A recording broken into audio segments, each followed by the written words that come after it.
ఎందుకంటే మాకు ఇటువంటి నాయకులు ఉన్నారు. ఎవరికి భయపడేది లేదు. మాకు నేర్పించింది నాయకులు ఒకటే, నిజాన్ని నిజంగా మాట్లాడు, అబద్ధాన్ని నిల్చోబెట్టి కడిగి అని చెప్పింది. కాబట్టి ఈ రోజు నిజాన్ని నిక్కర్సుగా మాట్లాడుతున్నాం. ప్రభుత్వానికి కృతజ్ఞత చెప్పాల్సిందే, చెప్పి వారు కూడా ప్రజాక్షేత్రంలో రావాల్సిందే.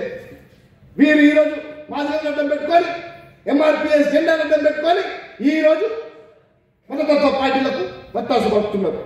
ఈ వత్తాసు పలికే వారందరినీ కూడా మీరందరూ గమనించాలి.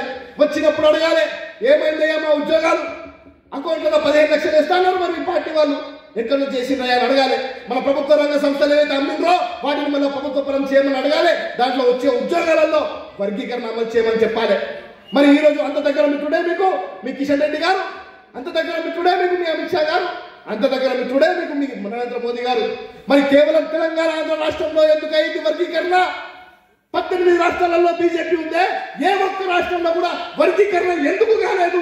అక్కడ ఉన్న చెమారణ రాజుగారు కాదా అని చెప్పడుతున్న మిత్రులారా, దీన్ని కూడా ప్రశ్నించాల్సిన అవసరం ఉంది. అసమానతలు అనేది కేవలం తెలంగాణలో లేవు మిత్రులారా, దేశవ్యాప్తంగా ఉన్నాయి.